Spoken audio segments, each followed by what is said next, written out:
Hey, what's up? Welcome back. In this episode, you're going to see how to solve day 20 for the advent of code in 2022. We're going to use Ruby today. This one's called Grove Positioning System. I think it's supposed to be an allusion to GPS or Global Positioning System. And for this exercise, what we receive is a bunch of different numbers, and we need to rotate them around, decrypting them. And the list that we receive is a circular list, and each element in the list needs to be moved that many forward or backward in the list to decode it. Let's look at this example here. So it starts off with this initial arrangement, and then we're going to move 1. 1 is going to move between 2 and -3. So in the initial statement, we had 2 and -3 that were next to each other. After we move 1, it needs to be between 2 and 3. So now we have 2, 1, and -3. Next, when we go to move number 2, that will start off at the front now. We're going to move number 2, and this time 2 needs to go forward 2 spaces. So now it's going to move between -3 and 3, and we end up with this. Next, we see -3. And notice that 1 is still at the head of the list after we move 2, because that kind of jumped 2 forwards. Now when we're encountering -3, that one is going to go backwards. So it's actually going to go like back 1, 2, 3, and it will end up between -2 and 0. And so here what we get is in between -2 and 0, we see the number 3, so on and so forth. So there's a couple different ways that you might approach this. One option would be to build a linked list, or like a doubly linked list that also wrapped around, and the last item in the list pointed at the first item, and the first item had its previous pointer or its like left pointer going at the last item. I started actually down that route until I realized that you could probably solve this just by rotating the arrays forwards and backwards. So what we're going to do is take the rotation approach, and we're going to use this method rotate. Let's actually take a look at that first. Rotate is a method on array. So we could, if we had an array like 1, 2, 3, 4, 5, 6, we could call a.rotate. This returns a new array where it's been rotated around. And so when we rotate it, the first element ends up going to the end, and the second element becomes the first element, so on and so forth. So we're wrapping around. But if we call rotate just like this, that doesn't actually modify the underlying array. We can also rotate by a certain number. So we can say we want to rotate A by 4 elements. And this, you'll notice that, okay, so 1, 2, 3, 4, those were at the start. But if we rotated them 1, 2, 3, 4, then we would have 1 ending up as the second element, 2 the third, 3 the fourth, etc. And these were like the end. Again, that didn't modify the underlying array. For either of these cases, if we put the exclamation point at the end, this will in place modify the underlying array. So this is going to change what the underlying array looks like. So now if we look at A, it's like permanently swapped to this new rotated position. You can also rotate by negative numbers. We could say rotate by -4, and that will put it back in the right spot. The idea is that we're going to rotate until we get to each of the elements. And then once we're at a given element, we'll pull it off, and we'll split that out into the like head and tail. So head and tail is a way that you can extract a single element, and then this star in the splat operator means that we want the rest of the elements. So if we look at the head, that is just the first element. And if we look at the tail, that's going to be the rest of the elements. And then we can use this tail and rotate it around, and then put the head back on, and then we can, or like unshift the head. And then we will rotate that again the other direction, and we end up moving the 1 from the first position to in between the 2 and 3. So we're going to use this rotation system to end up going through each of our elements in the array, and ideally we end up with something like this. So let's jump in here. We'll start with our usual preamble. In this case, data fits into a nice little simple array. Otherwise, data is going to be file.readLines of argv0 and chomp true. Okay, and this is going to start off with this sort of initial arrangement here. So we'll just put that in there. This is also going to be like .map2i, just so that we get integers out of it. Okay, we want to create a new data structure of tuples where we have easy access to the index in the array. So we're going to say data is actually equal to data dot each with index dot 2a. I think that might work. P data, let's see. Okay, so here we get back a list of tuples. The value of our sort of input is in the first elements of each of these, and then the second element is the index that we care about. And the reason that we want to track the index for the initial state is that as we're rotating and unrotating, we'll need to know how to get back to that number. And in the official output, there are duplicates. So if we have a 1 in the 0th position, we might also have a 1 in the 100th position. So we can't use the value of the element to know where it's located in the array. So we need to use the index. All right, let's make a method here called mix that's going to take in our data, and its job will be to like iterate over all the elements and shuffle them to the right positions. Okay, so mix is going to be where the bread and butter of today happens. So let's print mix of data dot map first, and that should give us what we're hoping for is that this prints out this array at the bottom. Okay, so the first thing we want to do is we're going to say data.length. We want to go over each of these elements, but we're going to use this iterator, this like numeric iterator, and instead of iterating over data, because we're going to modify the underlying representation of data. Now we want to say data.rotate bang until data.first. So remember that this is going to be tuples. So until the front element, until the index of the first element matches I, we want to keep rotating. This will just make sure that for each element, it's always at the front of the list that we're considering. Okay. And then what we want to do is for that element, we want to pull off the head and tail from data.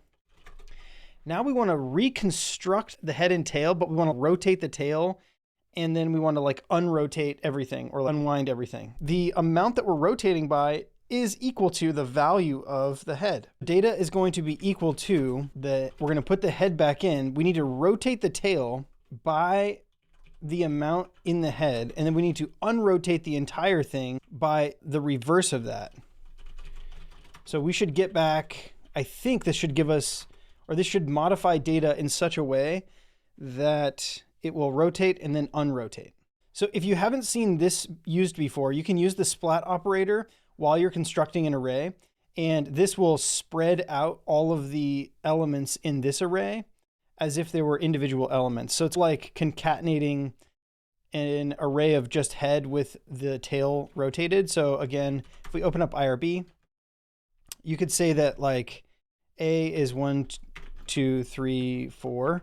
And now we could say B is equal to 9, 10 splat A, and that will expand all of A's elements in play. This is something that you might have seen from JavaScript, so that's handy. All right, so then at the end of mix, we want to return data, which is now all modified and mixed up. And yeah, let's just see what it looks like. Okay, so -2, 1, 2. Okay, so what we're hoping for is this. We are pretty close. It looks like it's actually like in the right orders, right? So let's see, 1, 2, -3, 4, 0, 3. That is the correct order for this front part. And then this -2 is just at the wrong position. So it needs a little bit more rotation before we can finish off here. So let's just use data.rotate bang until data.first.last is equal to 0. That should bring us back to the front of the line. So we'll say Ruby day 20. And now we get 1, 2, -3, 4, 0, 3, -2. That is the order that we want, and that's the order that we care about. Okay, so then the second part of the problem is that after we get all these grid coordinates, we want to look at the 1000th, 2000th, and 3000th number after the value 0. So somewhere in here, there's a value 0. So in our case, the value 0 is at 0, 1, 2, 3, 4. The index of 0 is 4 from the start. So then what we want to look at is the 1000th after 0. So it's going to be like 1000 plus 4. And the way that we figure out the 1000th item, if we were to continue rotating through this, would be to, again, use a feature called cycle. So A, 1, 2, 3, 4, 5, 6, 7, 8, 9, 0. And then we can say a.cycle.take, like we can say take 100, and that'll create an array of 100 elements where it will iterate until you get 100 elements out. So we can use that sort of pattern in order to figure out what our numbers are. Let's say numbers are those. And now we want to create a cycle. So numbers is numbers.cycle.take. And we need to figure out what the 0 index is. So we'll say 0 is numbers.find index of 0. I think there's only one 0, but we'll use the first one. So 0 plus, the most we need to access is the 3000th element. So we'll just say 3001. I don't know. We'll see if that works. And then what we want to do is we want to print numbers at 0 plus 1000 and numbers at 0 plus 2000 and 3000. And those should be the numbers that we want to like add together. I think we want to add them together to get our answer. What is the sum of the three numbers that form the groove coordinates? So 4 plus -3 plus 2 is 3. That is the example output. So now let's run it against our input. So we're going to open up input, and we need to grab our example input, which is down here at the bottom. Grab our puzzle input, dump it in here. Whoops. Okay. Ruby day 20 input. Also, I'm going to run this with YJIT. And okay, so that's after it read everything in. Here's the three different numbers. We want to add those together. So let's actually just do plus, and run this again. So 4,267 is the puzzle answer for part 1. That's it. That's part 1. So we've now rotated around and decoded part 1. That was relatively straightforward. Let's do part 2. So in part 2, the groove coordinate values seem nonsensical. Okay, so there's a decryption key. So before we do any of the shifting around, we need to multiply all of the elements by this decryption key. So we'll say this is, okay, so for data, we need to take data, right? Okay, let's move this down here. We'll say data.map, and then for each of our elements, we'll just multiply by that decryption key. This is the decryption key from the problem. And we should get back something that looks very similar. It's just multiplied out. And this will be our part 2. Okay, so then what we do is in part 2, we need to mix the numbers 10 times. So we'll say 10 times data is mixed data. And then after that, we want to again find the same, we're going to apply the same decryption key. So actually, as we're iterating here, it can be helpful to see what round we're on. So we're going to say puts round I, just so that we know that we're making progress. And then at the end, we again want to do the same math here. So this time, data.map first, and then we're going to find the right numbers. Okay, that should work. So now if we run this, we see round 0, wait a little bit, round 1, we're almost there. We're almost there. Boom. Holy moly, huge number, right? 687-172-53, blah, blah, blah. Okay, let's go see if that is the right answer. That is the answer for the puzzle for part 2. All right, this was a fun one. And I was like happy to see something relatively straightforward after all of those graph traversal and like super wild ones. So the key here was using rotate and then also just recombining back into our original states. So that is the solution for Advent of Code in day 20. Thank you so much for watching.